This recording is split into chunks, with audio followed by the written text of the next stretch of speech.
I think you have been standing there longer, right? So I go to you first, then you. Yeah, please. Yeah, hi, please introduce yourself and state. Hi, my name is Bhavan. I'm an undergraduate from NTU. My question is not specifically on the elected president, but on the Council of Presidential Advisors. I'd like the panelists' views on the constitutional or legal role of the CPA, the composition of the CPA, considering the fact that PM, CJ, and Head of Civil Service have nominees, and how they are selected. That's a very good question. Yeah. Who wants to start first? The Council of Presidential Advisors. The Council of Presidential Advisors. Do you know the composition of the council? The president appoints 2 members of the council, including the chairman.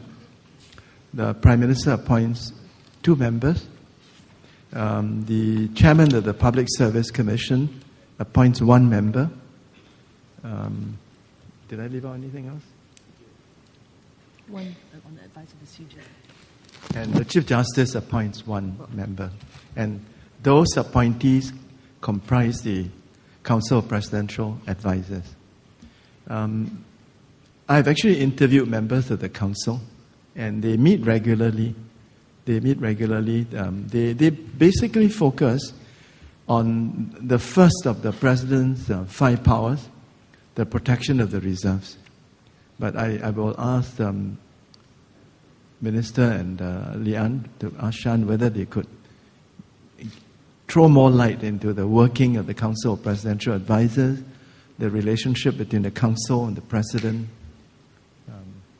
Lian, go first. You go first.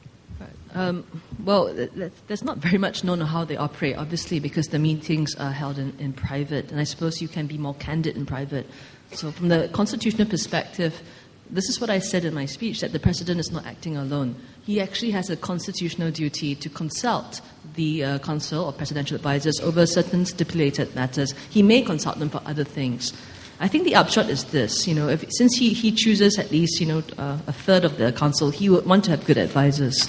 And I guess at the end of the day, it's no matter what he's advised, the chips still fall upon his shoulders. Right? It's still the president's responsibility because anything that an advisor says is not binding. Well, I'm not sure I can add much more because I haven't been a party to those deliberations, and they're advisedly kept confidential. And the real test is who the people are there who are advising the president. But if you look at the constitutional structure, for example, almost all the financial powers, the president's powers to block in respect of the finances, he has a discretion, but he must consult the CPA.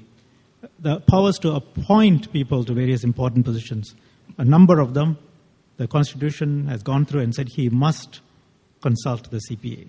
So these powers of the president have been carefully looked at, what he must consult the CPA on, what he has ultimate discretion, where he needs to follow the advice of the cabinet. These are all set out in the Constitution. I think I'll just add one more point, which is interesting. If the Council of Presidential Advisors does not support the President's wish to veto, the Parliament can override that veto by a 2/3 majority.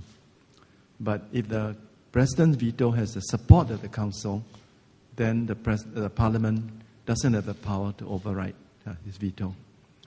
Yeah, I think that's an important point. Yeah.